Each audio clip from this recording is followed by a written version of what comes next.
Hello everyone, right now আছি Gopalganj medical কলেজে।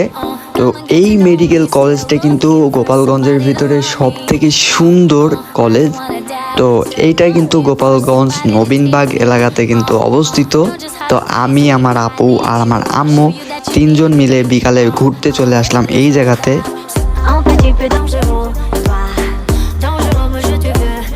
গোপালগঞ্জ এই মেডিকেল কলেজেই কিন্তু ছাত্রদের প্রশিক্ষণ দেওয়া হয়।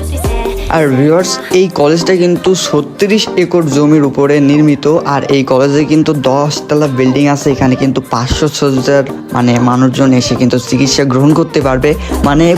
অনেক বড় একটা এরিয়া, অনেক সুন্দর। তো সেখানে অনেক কিছু দেখলাম, দেখার পরে চলে গেলাম গোপালগঞ্জ মার্কেটের ভিতরে। গোপালগঞ্জ মার্কেটটা আরও অনেক বেশি পরিমাণে সুন্দর, সেখানে অনেক মানুষের কোলাহল। তো সেখানে গেছিলাম, আমার আপু অনেক কিছু কেনাকাটা করলো, সেইগুলো কেনার জন্য। তারপরে আমরা তো চুয়াডাঙ্গা থেকে গোপালগঞ্জ এসেছি, তো এই কারণে গোপালগঞ্জ মার্কেটটাও ঘুরে কিন্তু দেখে নিলাম। এখানে কিন্তু জুতা, স্যান্ডেল আরও সবজি বাজারে কিন্তু অনেক রকমের আম টাম থেকে শুরু করে সকল রকম জিনিস ছিল, সেইগুলো কিন্তু দেখলাম। এখানে কিন্তু দাম একটু বেশি, কারণ আমাদের চুয়াডাঙ্গার দাম একটু কম।